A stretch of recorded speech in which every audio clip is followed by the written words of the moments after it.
Boa noite a todos e a todas.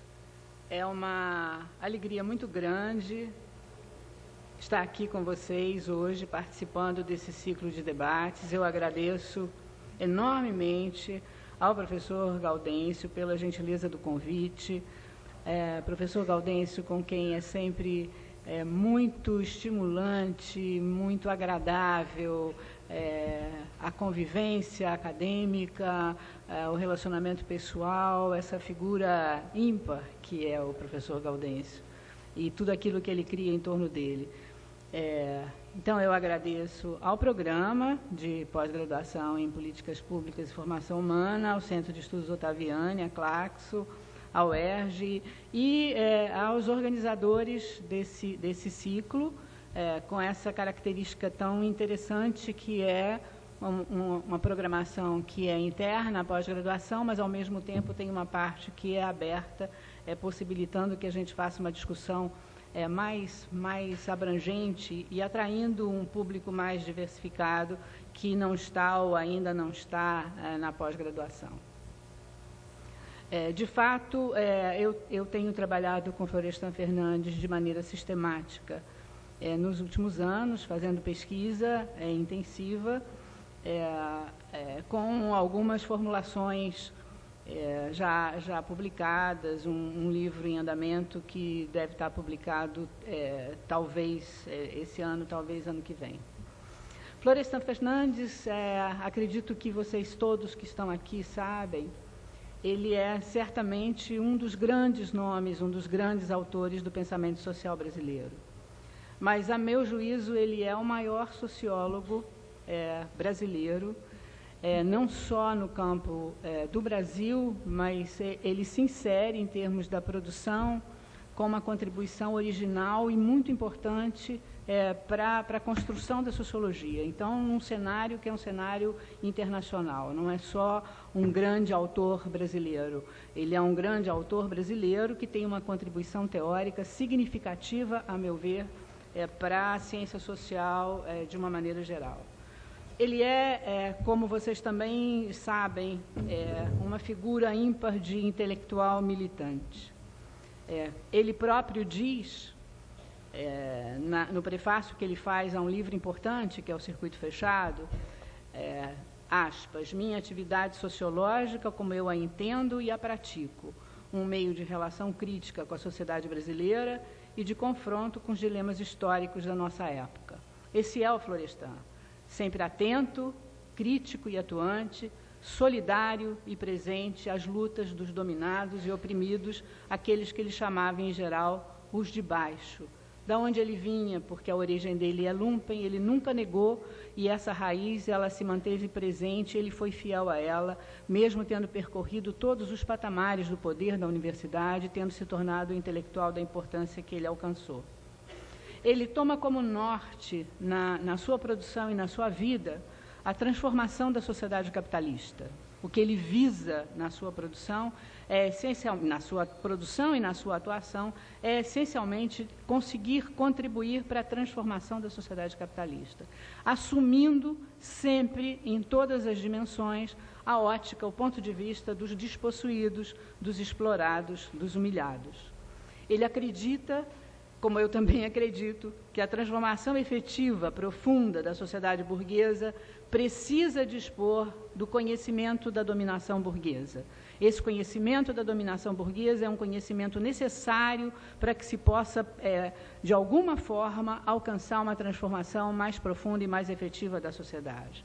Para a transformação da sociedade, é necessário, portanto, um conhecimento que seja capaz de apreender as relações fundamentais dessa sociedade, na sua organização, nos seus conflitos, nas suas contradições. E Florestan se empenha o tempo todo em produzir esse conhecimento necessário. A produção dele é muito diversificada. Reconhecidamente, é uma produção importantíssima sobre os índios Tupinambá, absolutamente original e avançada para a época em que ele produziu e até hoje. É uma produção reconhecidamente importantíssima sobre o negro na sociedade de classes, a ponto dele dizer que a formação do povo brasileiro não poderia ser entendida sem se passar pela participação do negro na formação desse povo. E há um outro núcleo de trabalho do Florestan, que não é tanto reconhecido, mas também é importantíssimo, e, a meu ver, é o mais importante de todos, é a ele que eu venho me dedicando há muitos e muitos anos, que é a explicação da nossa sociedade, que costumava ser chamada de subdesenvolvida, quando ele, para conseguir contribuir para essa explicação, que ele consegue, ele produz o conceito de capitalismo dependente. Não é apenas uma noção, não é alguma coisa que se acrescente, é um conceito que tem uma formulação rigorosa e teórica, o conceito de capitalismo dependente. É a esta questão, fundamentalmente, que eu vou me dedicar aqui. Além disso, ele tem uma reflexão ampla sobre política e tem uma discussão crítica de políticas concretas. E análises mais pontuais, como a análise do folclore, etc. O conhecimento da nossa sociedade é a grande preocupação do Florestan desde o início, desde quando ele começa a produzir, depois de ter feito o mestrado e o doutorado, quando ele começa a indagar sobre o que é o Brasil, como é que o Brasil se organiza. Primeiramente, portanto, ele começa a pensar aquilo que aparece para ele como sendo o Brasil. O recorte que ele faz, inicialmente, é aquilo que ele chama e que nós chamamos Brasil. E ele problematiza, fundamentalmente, algumas questões. Por que, no Brasil, a independência política não significou independência efetiva? Por que a exploração do trabalho e da população aqui é muito maior do que nos países chamados avançados? Por que a democracia que conhecemos é tão restrita? Por que no Brasil a burguesia não fez ou não conseguiu fazer a Revolução Burguesa? Vou trabalhar essas questões, especialmente em termos de 3 tópicos fundamentais. Primeiro, o recorte do objeto e o deslocamento desse recorte para poder pensar e conseguir chegar até uma possibilidade efetiva de explicação do que seria esse Brasil.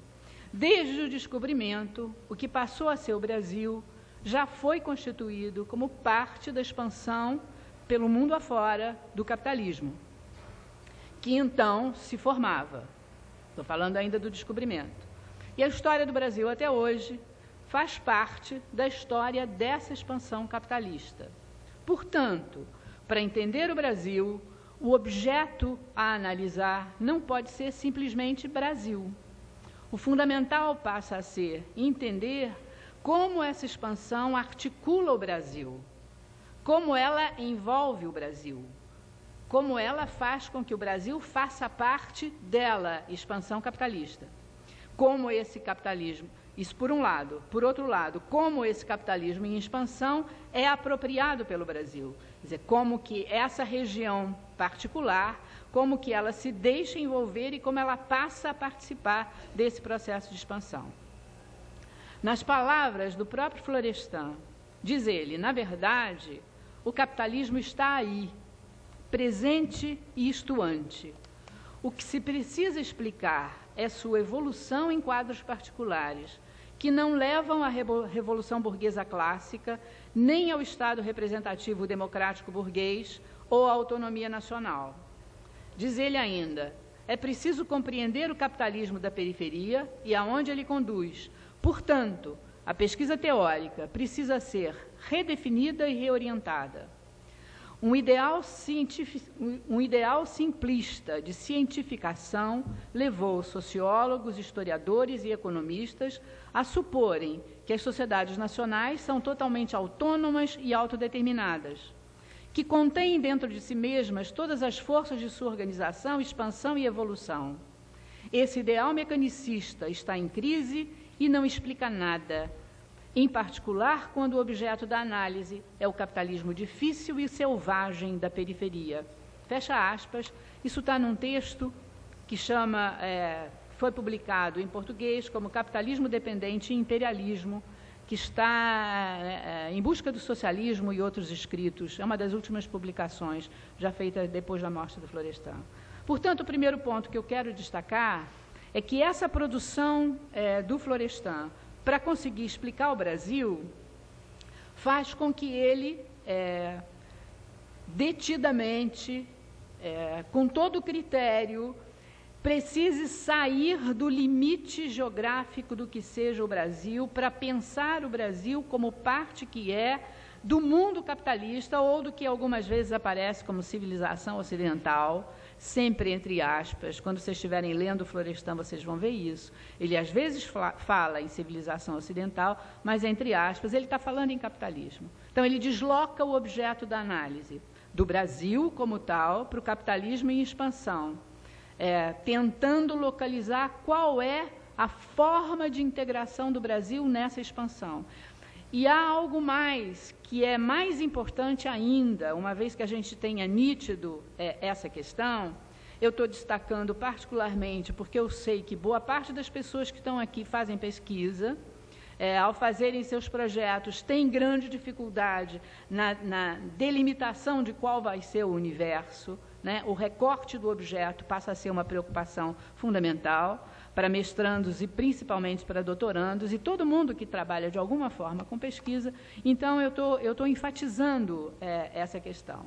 O foco da análise passa a ser, segundo Florestan, aspas, as influências estruturais e dinâmicas da ordem social global sobre a absorção e a expansão do capitalismo no Brasil. A formação de um Estado nacional independente, no caso, é uma preocupação enorme que ele tem, vai estudar, quem leu a Revolução Burguesa sabe isso, ele vai estudar o processo histórico todo para tentar ver o que foi que cercou o processo de independência e por que a independência política formal ela não significou uma independência mais global, não levou a formas de autonomia. E ele lembra, né, que a formação de um Estado Nacional independente acompanha a elevação da Inglaterra à condição de grande potência colonial. O deslocamento, no caso, da hegemonia lusitana num determinado momento para a Inglaterra, quando o Estatuto Colonial já deixava de funcionar para garantir a nova forma de expansão capitalista no mundo. Nesse momento, se pode verificar que os laços coloniais, eles mudam de caráter. Florestan vai acentuar que esses laços de tipo colonial, eles se mantêm, mas eles mudam de caráter, eles passam a ter outro caráter, eles passam a ter outra forma. Essa é uma questão, no caso, crucial, é uma questão metodológica crucial. Eu vou voltar a isso no final da exposição, quando ele presta atenção a que transformações de fase de desenvolvimento do capitalismo, elas repercutem na maneira pela qual essa nova fase provê a incorporação de antigas ou novas áreas a essa mesma expansão. Quer dizer, uma coisa é no momento da acumulação primitiva, a outra coisa é o capitalismo concorrencial, e na fase monopolista, quer dizer, quando se está em pleno imperialismo, na fase monopolista, já não se tem mais uma dependência jurídico-política formal, mas se tem formas disfarçadas, mas muito eficazes, em que essa dependência se mantém. O conceito de capitalismo dependente vai girar em torno dessa questão, é isso que ele vai tentar explicar. Então, as mudanças de hegemonia, elas provocam mudança de caráter dos laços coloniais. Eles, naquele momento, no momento da independência, no momento em que a hegemonia está na Inglaterra, está passando para a Inglaterra, os laços deixam de ser jurídico-políticos formais e passam a ser cada vez mais econômicos. O que Florestan vai acentuar quando ele discute isso é que, de uma forma ou de outra, se o colonialismo se esvai, se o colonialismo se desfaz, né, seja por conta de lutas, de movimentos de libertação ou não, o fato de que a Inglaterra ela não consegue mais manter a liderança e a hegemonia do processo de expansão, se o colonialismo ele se desfaz, formam-se novas formas. Então, você tem o neocolonialismo, chamado neocolonialismo, e ele prefere utilizar, desde o começo, uma expressão que é a expressão de heteronomia. Quer dizer, alguns setores, heteronomia sempre em oposição à autonomia. Então, alguns setores seriam autônomos e outros setores seriam heterônomos, né? E o Brasil estaria nessa condição. A conclusão a que ele chega é de que há uma condição colonial permanente, embora instável e mutável. Eu não sei se vocês conhecem esse texto, me parece que aqui estão os textos talvez mais cruciais da elaboração do Florestan, especialmente um capítulo, que é o primeiro capítulo desse livro, que tem o nome de Sociedade de Classe e Subdesenvolvimento, que ele apresentou num congresso na Alemanha, do qual também participou o Celso Furtado, em que ele consegue, embora isso tenha ocorrido em 1967, ele consegue se opor de forma forte, criteriosa a toda a perspectiva de desenvolvimentismo que estava sendo colocada naquele momento. Então, ali o que ele vai acentuar é que o desenvolvimento não resolve essa questão. Eu chamo a atenção especialmente para a leitura da nota 2 desse capítulo. Não adianta eu dar a página, porque as edições elas se sucedem e há diferenças de paginação, então não adianta. Mas é a nota 2. Na nota 2 ele diz o seguinte: é uma condição colonial permanente, embora instável e mutável. Está claro que essa condição se altera continuamente. Primeiro, ela se prende ao antigo sistema colonial. Depois, se associa ao tipo de colonialismo criado pelo imperialismo das primeiras grandes potências mundiais.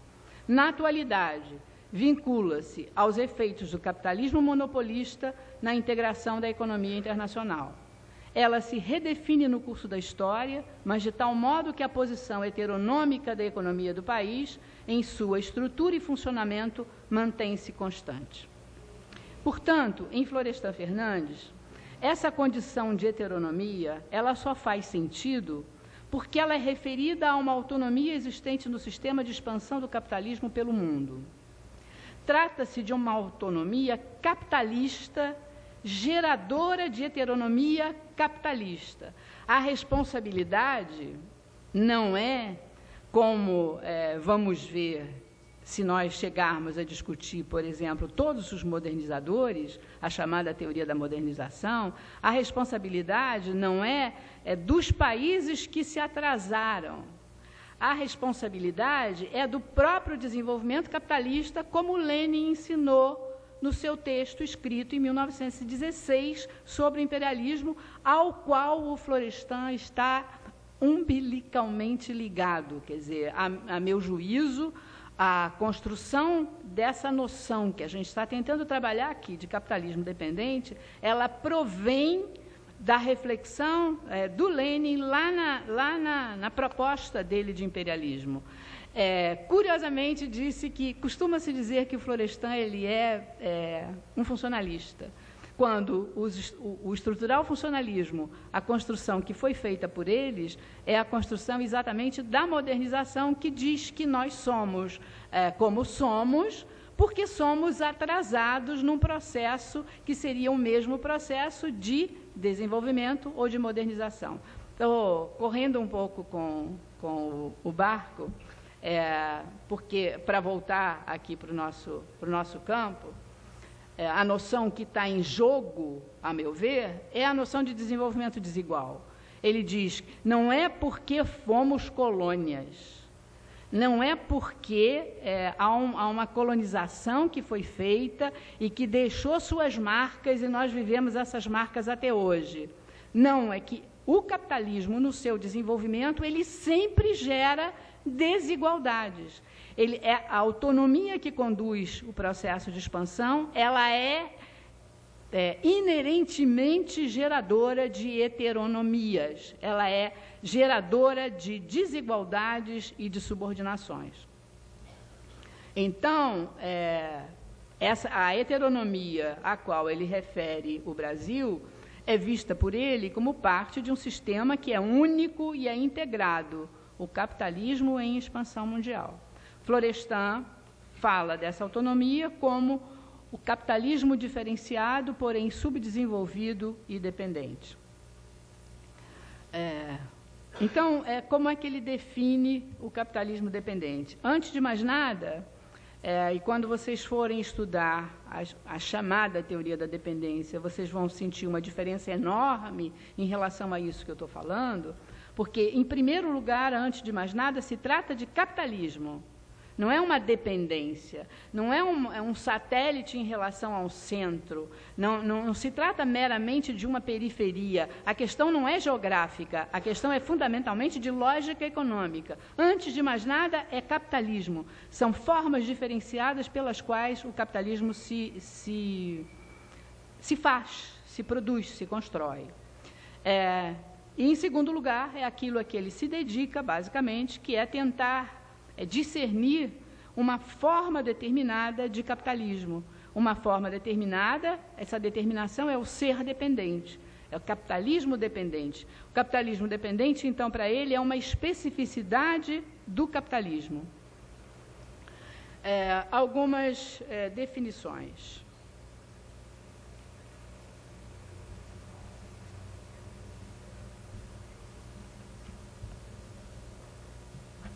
Diz ele o seguinte, ainda no texto Sociedade de Classes e Subdesenvolvimento, que para mim é um texto-chave.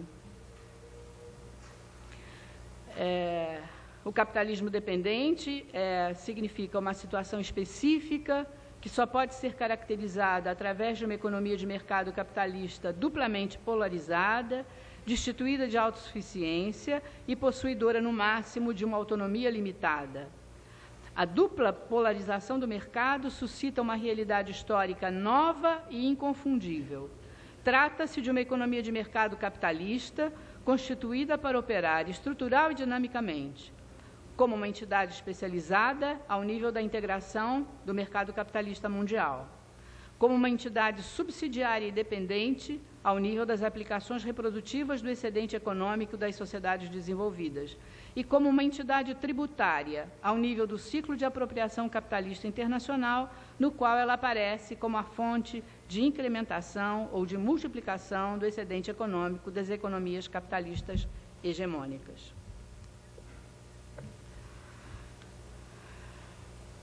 A forma periférica e dependente do capitalismo não é apenas satélite. Ela é a forma que assume essa heteronomia no capitalismo, na fase monopolista do capitalismo, que é sob o capitalismo monopolista. O que associa, é o segundo ponto, o que associa inexorável e inextricavelmente as formas nacionais e estrangeiras do capital financeiro. Então, começa a ficar mais claro, nesse ponto, essa citação que eu acabei de fazer, está no livrinho chamado Nova República, interrogação, lá na página 50. Começa a ficar mais clara a vinculação com a formulação do Lenin, quando ele começa a falar de capital financeiro, quando ele aprende com o Lenin e reflete, tentando pensar a nossa realidade à luz daquele ensinamento, quando ele reflete que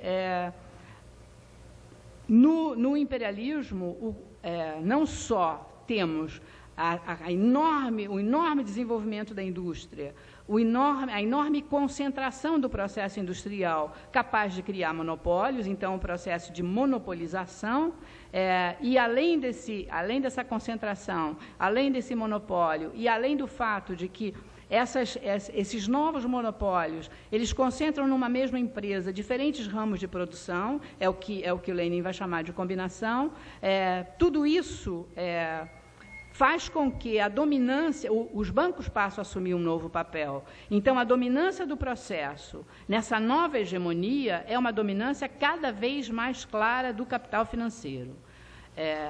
Esse vai ser um ponto interessantíssimo para ser discutido. O que o Florestan começa a apontar, e para ele é uma questão crucial, uma questão fundamental, é que, sendo assim, ao pensar a expansão capitalista, as formas dependentes de integração a essa expansão capitalista não podem ser pensadas em termos de Estado-nação.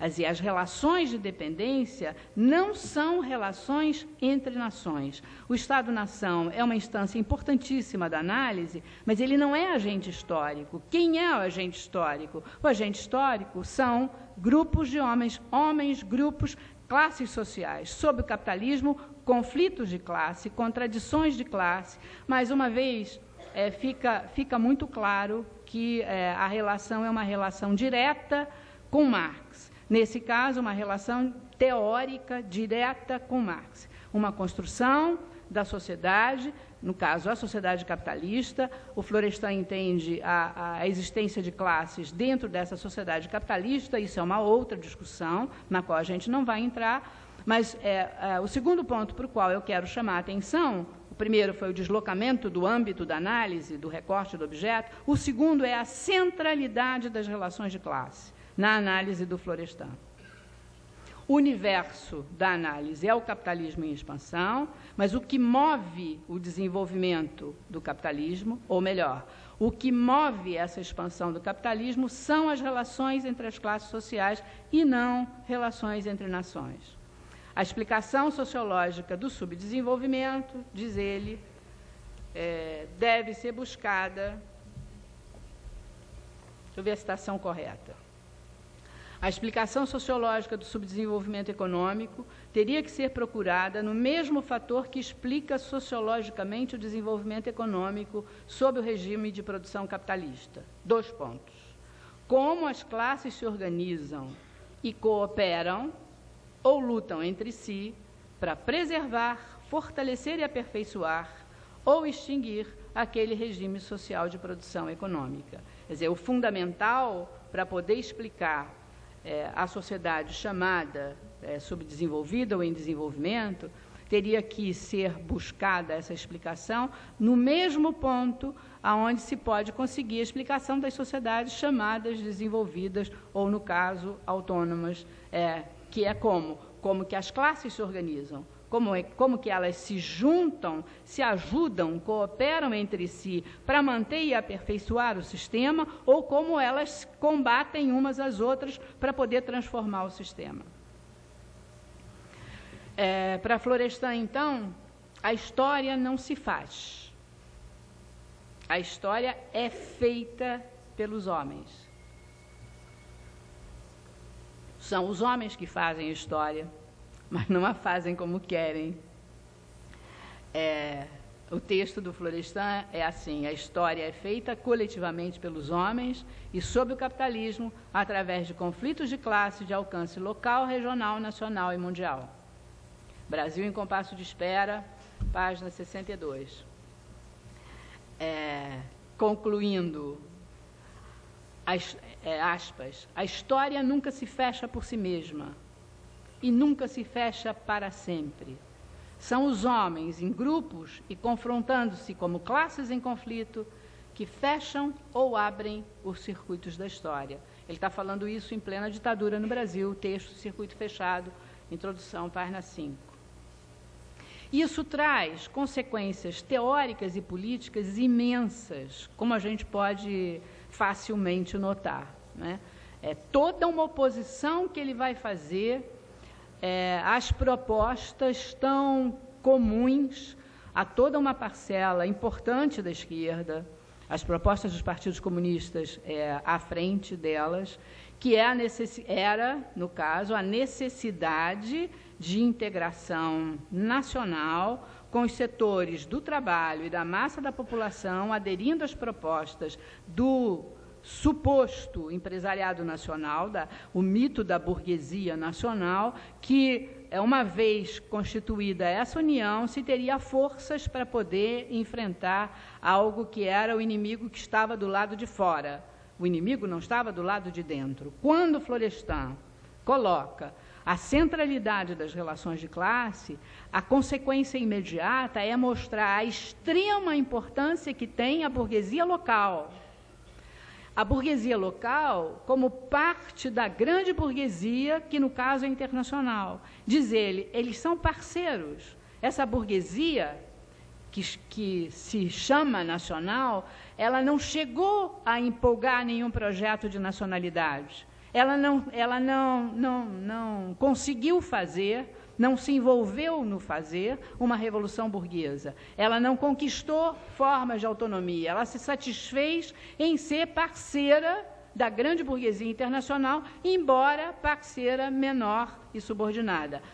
A ênfase é assim, ela é parceira, menor e subordinada, mas parceira. Quer dizer, a ênfase é que ela é parceira. E na hora que há um processo de transformação mais profundo, a união se dá entre as frações da burguesia, a burguesia local e a burguesia internacional, e não a burguesia local com o trabalho e com a massa da população.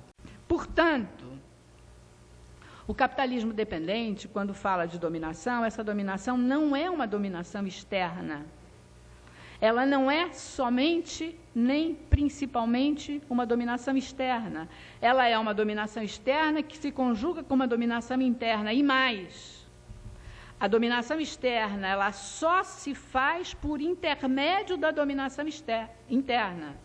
Quer dizer, a burguesia local, ela é parceira menor e subordinada da burguesia internacional, mas a burguesia local é aquela que assume o poder e faz funcionar todos os mecanismos para a grande burguesia internacional poder auferir os resultados da dominação que ela impõe em termos imperialistas.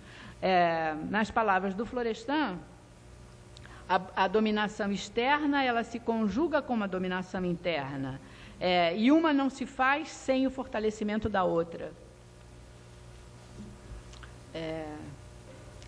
Já afirmei, e agora a gente tem mais clareza para poder entender de que, então, as relações características do capitalismo dependente não são relações entre nações. E é por isso que, em Florestan Fernandes, o conceito que ele cria de capitalismo dependente leva ao desmascaramento simultâneo da dominação imperialista, exercida de fora para dentro, e da dominação das burguesias locais, chamadas nacionais. Quanto ao externo e ao interno, esse é um problema que eu acho que o Florestan não resolveu. Ele não se deteve o suficiente para resolver essa questão, porque ao falar de externo e interno, você está tendo um marco que é o marco do Estado Nacional. A política de modernização ou de desenvolvimento, ela não prescinde do Estado Nacional, ela se faz por meio do Estado Nacional. Mas a questão, teoricamente, ela precisa ser mais burilada. Ele não se deteve nisso, ele foi adiante. Mas o que ele diz quanto ao externo e ao interno é que um não se fortalece sem ou contra o outro. As burguesias locais desempenham um papel decisivo para que a dominação externa se exerça. Portanto, elas têm uma enorme responsabilidade pelo caráter dependente que o desenvolvimento capitalista se faz no país. Daí o erro político grave de supor que essas burguesias locais, em geral, possam ser parceiras do trabalho contra a dominação imperialista externa. Erro que opôs Florestan, em termos políticos, a boa parte da chamada esquerda no Brasil. De posse desses elementos, é possível chegar àquilo que Florestan vai chamar de sobreapropriação e sobreexpropriação capitalistas sob o capitalismo dependente. Ele diz o seguinte, aspas, o modelo concreto de capitalismo que rompeu e vingou na América Latina reproduz as formas de apropriação e expropriação inerentes ao capitalismo moderno, com um componente adicional específico e típico. 2 pontos. A acumulação de capital institucionaliza-se para promover a expansão concomitante dos núcleos hegemônicos externos e internos, ou seja, as economias centrais e os setores sociais dominantes. Em termos abstratos, as aparências são de que esses setores sofrem a espoliação que se monta de fora para dentro, vendo-se compelidos a dividir o excedente econômico com os agentes que operam a partir das economias centrais. continua o Florestan, de fato, a economia capitalista dependente está sujeita, como um todo, a uma depleção permanente de suas riquezas existentes ou potencialmente acumuláveis, o que exclui a monopolização do excedente econômico por seus agentes privilegiados. Na realidade, porém, a depleção de riquezas se processa à custa dos setores assalariados e destituídos da população, submetidos a mecanismos permanentes de sobreapropriação e sobreexpropriação capitalistas. Isso lembra, e eu sugiro, de novo, que vá se ler o Florestan sobre o capitalismo dependente, tendo ao lado o texto do Lenin, isso lembra aquilo que o Lenin fala de superlucro, porque o capitalismo, para funcionar, ele só funciona por meio da expropriação e da exploração. É assim que ele funciona. E o que se vê num determinado momento, que é o momento do imperialismo, é que o tipo de exploração que o capitalismo exerce no próprio país, pensando o país autônomo, é muito menor do que a exploração que vai ser exercida no capitalismo sobre o capitalismo dependente. Por quê? Porque é necessário aumentar o nível de exploração para poder dividir os resultados obtidos entre as frações das burguesias envolvidas no processo. Isso é um problema? Isso é um problema. Mas é isso que está colocado desde o Lenin e que o Florestan vai colocar também. Quer dizer, nós vivemos sob um regime, nos países capitalistas dependentes, se vive sob um regime capitalista em que a exploração e a expropriação é exacerbada. É isso que ele chama de sobreapropriação, ou superapropriação, e sobreexpropriação capitalistas no capitalismo dependente. Em função de quê? Daquilo que ele chama de natureza compósita da burguesia. Quer dizer, essa burguesia que é, por um lado, externa, imperialista, e, por outro lado, local. Daí a importância enorme da burguesia local para o funcionamento, a manutenção do capitalismo dependente. E, por outro lado, quer dizer, olhando pelo outro lado, isso significa o quê? A exasperação das relações de classe internas. Quer dizer, o nível de exploração é tão grande que exige que o nível de dominação seja também maior. Daí a importância imensa que a ideologia, por um lado, e a repressão, quando ela se torna necessária, elas sejam muito maiores sobre o capitalismo dependente. Isso não é uma questão ocasional, isso não é uma questão eventual, isso é uma questão estrutural. O que ele está dizendo é que a forma dependente, a especificidade dependente da expansão capitalista cria esse tipo de mecanismos. Então, a exasperação das relações de classe, superexploração, superexpropriação do trabalho e da massa da população. Portanto, há um padrão de acumulação de capital que é característico da relação de parceria desigual das burguesias envolvidas. O Florestan chama isso de sobreapropriação repartida do excedente econômico. Está em Classes Sociais na América Latina, 57.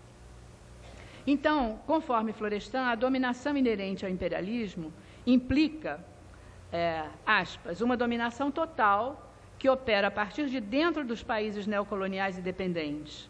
Daí resulta um capitalismo típico, extremamente moderno, entre aspas, e por vezes extremamente dinâmico e flexível, que é um capitalismo difícil, um capitalismo selvagem.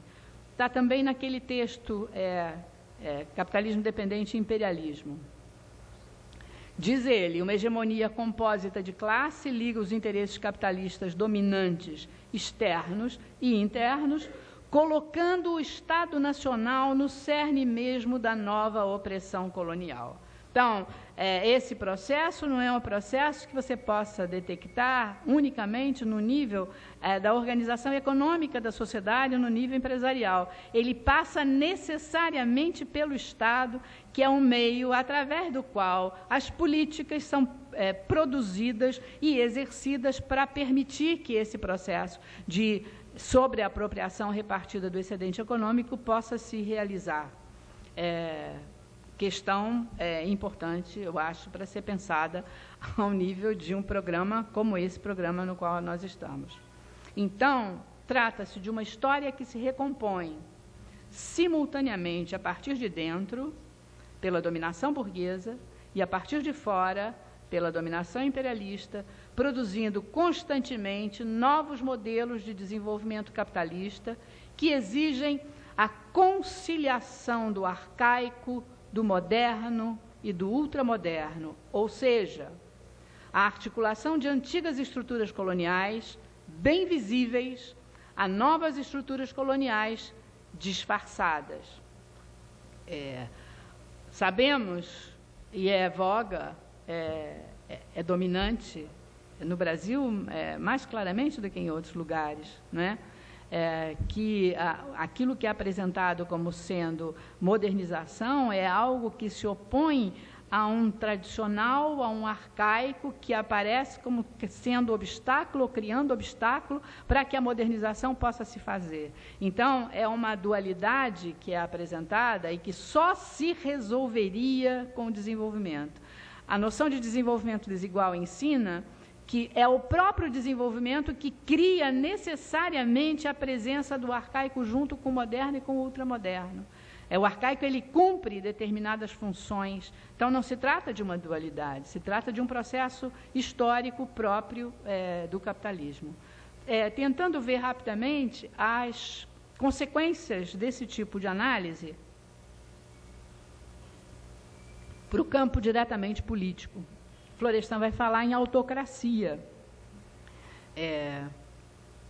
Diz ele que na especificidade dependente do capitalismo, o fundamento, que é econômico, que é a expropriação, é drasticamente exagerado, tornando-se ultra-expropriação, sobre-expropriação, super-expropriação. E diz ele que a esta exacerbação corresponde uma drástica redução da democracia, que é restrita ao ponto de se tornar uma democracia de iguais.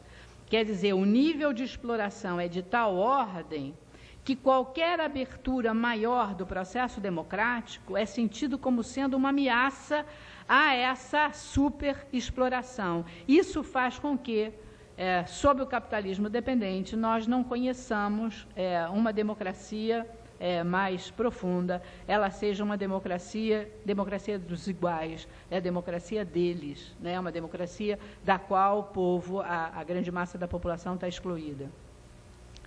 Então, o capitalismo dependente é uma organização social extremamente desigual, com uma minoria social dominante, que retém para si todos os privilégios como se fossem direitos e que exclui a grande maioria de todos os direitos como se isso fosse natural.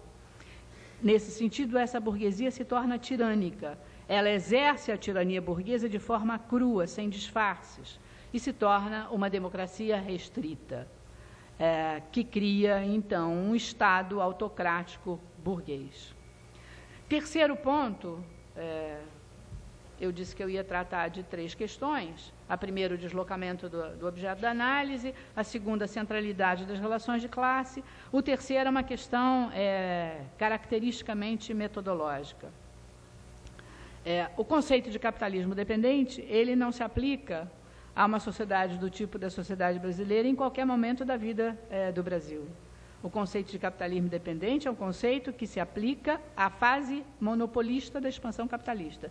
Quer dizer, o capitalismo dependente é a nova forma de dominação colonial, profundamente disfarçada. Ela é disfarçada sob a forma de política de desenvolvimento, de política de modernização. Isso a gente não vai ter tempo de ver aqui, mas né? Que ocorre sob o imperialismo. Já desde o início do século XX, mas que se exacerba e se torna muito mais clara, muito mais nítida quando a gente se detém na Segunda Guerra Mundial e no pós-guerra, quando a hegemonia ela sai das mãos da Inglaterra e se torna a hegemonia dos Estados Unidos em construção, e que esse processo vai ser um processo absolutamente essencial para a construção dessa hegemonia norte-americana. Então, o conceito de capitalismo dependente, ele se refere à fase monopolista do desenvolvimento capitalista, se refere ao capitalismo monopolista, ao imperialismo criador de capitalismo monopolista. Então, a especificidade desse desenvolvimento, desse capitalismo dependente, ela não decorre do passado. Nem sempre as pessoas atinam com a gravidade dessa afirmação que se opõe a uma série de influentes pensadores da sociedade brasileira. Qual é a questão? É uma questão que está presente,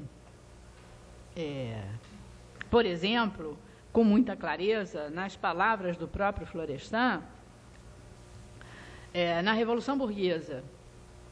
Ele diz assim: o importante e decisivo não está no passado, remoto ou recente, mas nas forças em confronto histórico.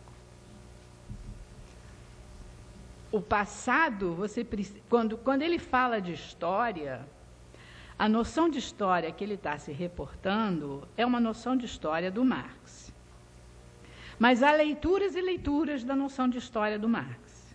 Certamente vocês já se defrontaram com várias leituras da história no Marx, que tem uma formação nitidamente hegeliana, em que a história é uma história que se repete porque trabalha em termos do eterno retorno, a noção de germe, aquilo que é o futuro é o que já estava contido em germe no passado, né? Quer dizer, reduzindo a noção no Hegel, é isso que a gente tem.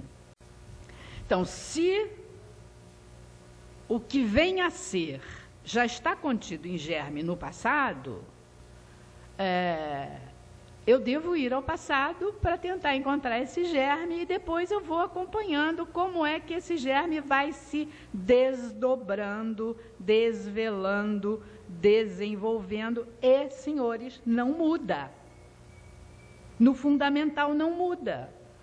A história pensada nesses termos é uma história evolutiva, ela evolui, mas ela não transforma. O Florestan chegou ao Marx, quando ele era estudante de graduação, ele fez parte do movimento trotskista, vocês sabem, ele foi militante, político direto, e como tarefa da militância, ele ainda era estudante quando ele traduziu a contribuição à crítica da economia política. E, além de traduzir, ele fez uma alentada introdução da melhor qualidade. Está traduzido em português. E ele aprendeu, ele chegou ao Marx com a noção nítida e clara da importância decisiva para o Marx. Eu estou fazendo um parênteses, mas é que eu não consigo não fazer. Ele chegou à importância, para entender o Marx, daquele texto que está lá na introdução, a famosa introdução de 1857, que é parte da contribuição, que se supõe que seja parte da introdução, eu tenho uma dúvida se ela é dali ou não, e tal, mas o texto chama o Método da Economia Política. Naquele texto, o Marx diz o seguinte: quando você tem uma história marcada por profundas diferenças, ele está introduzindo a noção de modo de produção. É um modo de produção que tem uma lógica que é dele, um outro modo de produção que tem outra lógica que é dele. Você não pode entender a lógica nova, posterior, a partir da anterior, porque senão você perde o quê? O que é novo, o diferente, o que foi mudado, o que foi transformado. Então, se a construção do real ela foi feita assim, ela começou antes e tem um depois que vai sendo construída, o entendimento não pode ser esse. Para entender, eu tenho que entender de hoje para trás. O importante é o presente. Só que, por favor, esse presente não é o hoje marcado em termos de dias, meses da semana, anos. É hoje modo de produção. O que está sendo dito é o seguinte: para entender o modo de produção capitalista, não adianta eu entender o modo de produção feudal. Eu só posso entender o próprio modo de produção feudal, na diferença que ele tem com o modo de produção capitalista, se eu for estudar o que o Marx fez. Ele não foi estudar a história antiga, ele foi estudar o capitalismo, o surgimento do capitalismo, as relações do capitalismo. Então, é esse presente que é decisivo. Essa é a leitura do Marx que o Florestan tem e que está lá colocada na introdução que ele faz a esse texto. Acho eu, isso está num texto que eu fiz, é um pequeno texto, eu não me lembro mais o ano, foi a primeira grande homenagem que foi feita ao Florestan, ele estava vivo ainda, foi um grande seminário em Marília, o livro chama O Saber Militante, e lá tem um pequeno capítulo que é uma reflexão sobre a Revolução Burguesa, que é meu, em que eu coloquei esta questão, e o Florestan ficou muito feliz com essa colocação. No debate está colocado e tal. Eu já estava convencida e cada vez eu estou mais convencida disso. Vocês que estão estudando pensamento social brasileiro, que estão lidando com diferentes autores, certamente vocês vão ter outras visões, inclusive do próprio Marx, por exemplo, como vai estar no Caio, Caio Prado, que tem uma interpretação diversa, né? E em vez de se deter no capitalismo monopolista, o Caio vai fazer o quê? Ele vai se deter no final da colonização, para, no final da colonização, ser capaz de apreender o sentido da colonização. Ele vai para o início do século XIX. São opções de recorte distintas, que decorrem de metodologias distintas e, nesse caso particular, de interpretações diferentes de um mesmo autor, que, no caso, é o Marx. E é o que não falta, interpretação diferente do próprio Marx. Então, essa a questão... essas são as três questões que eu queria colocar. Essa especificidade capitalista, portanto, ela não decorre do passado, ela nem copia em atraso um outro passado, né, como pensam os modernizadores, a formulação da modernização, que a gente estaria atrasado em relação a um processo que seria único, de desenvolvimento num caminho só, numa velha noção de progresso dentro de uma perspectiva bem evolucionista, que é retomada e assumida. Então, a especificidade capitalista dependente, nem ela decorre do passado, nem ela está sendo uma cópia atrasada de um outro passado, que seria o passado dos países hoje avançados. São essas as questões que eu queria colocar. Eu tenho anotações que eu gostaria de poder fazer uma inserção, mas eu comentei com o professor Gaudêncio que eu achava que era demasiado, e eu constato que é mesmo. Eu gostaria de fazer uma inserção dessa perspectiva, que é a perspectiva que eu assumo na leitura que eu faço do Florestan, em relação ao imperialismo do Lênin, em relação aos teóricos da modernização. Alguns toques eu já fiz avançar, então eu acho que nós podemos ficar por aí. A única coisa que não dá para falar de Florestan e não dá para falar de capitalismo dependente, ainda mais porque eu sei que pelo menos uma pequena parcela das pessoas que estão nessa audiência leram um texto meu, que chama Capitalismo Dependente, Autocracia Burguesa e Revolução Social, porque o Florestan, retomando o início da fala, que foi permanentemente o intelectual militante, e eu entendo que essa militância ele exercia com a maior eficácia enquanto produtor.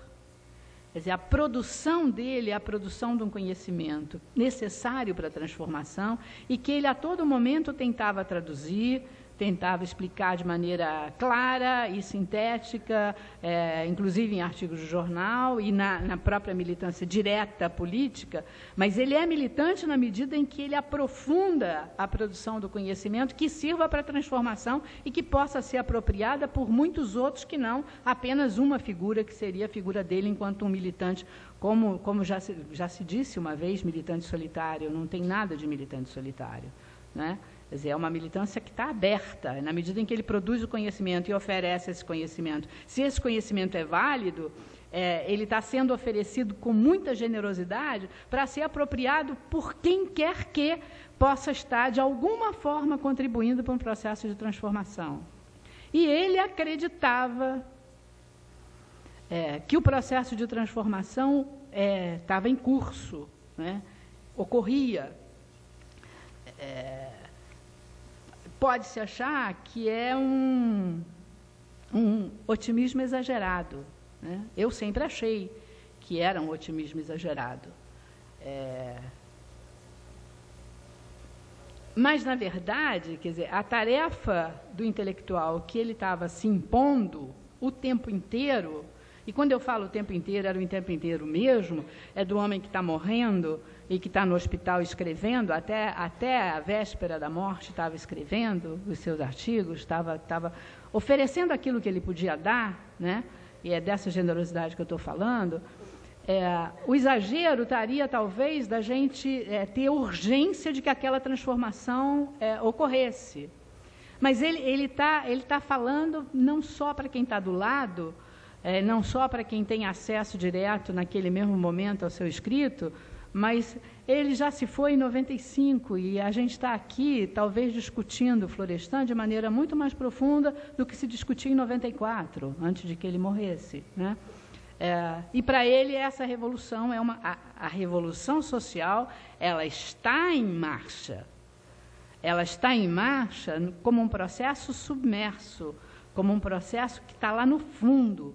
Mas essa sobreexpropriação, essa superespoliação, essa superdominação, ela gera aquilo que ele chama uma espécie de ódio pesado no ar. E que o processo de transformação que ocorre com a força desse ódio capaz de construir alternativas, ela virá a promover uma outra sociedade de forma diferente, que ele sonhava que fosse a sociedade socialista, né? Na verdade, ele se definia como comunista, né? Ele sonhava com a possibilidade de transformação e ele via que, em termos de capitalismo, não há solução para o tipo de superexploração que o capitalismo cria no capitalismo dependente. Não há solução. Isso não quer dizer que ele pensasse, como Gunder Frank, de que o desenvolvimento do subdesenvolvimento é desenvolvimento do subdesenvolvimento. Não, ele sabia que o capitalismo ia se desenvolver passando por aqui. Aliás, é uma das poucas teorias que conseguem sobreviver à fase multinacional, à fase da globalização. Não sofre nada, nenhum arranhão a formulação dele, é perfeitamente atual. Você pode ler e tentar entender o que está acontecendo agora, né? O que ele não é só um sonho, ele acreditava que esse processo de transformação viria e esse processo de transformação não seria possível mantendo-se a forma capitalista, a revolução dentro da ordem, como ele falava.